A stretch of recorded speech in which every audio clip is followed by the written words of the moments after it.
Alassane Ouattara a détruit l'intégration sous-régionale.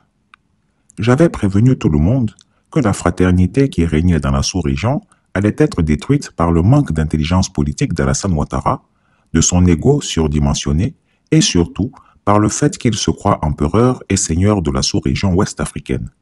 Il ne respecte rien, ni la constitution, ni les lois de son pays, et c'est ce qu'il veut exporter en Afrique de l'Ouest. Vantard et égocentrique, il a réussi à prendre l'ascendant sur ses pairs chefs d'État de la CEDEAO et de l'UEMOA au motif suivant.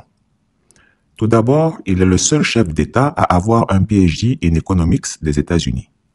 Il est le seul noir à n'avoir jamais été directeur général adjoint au FMI.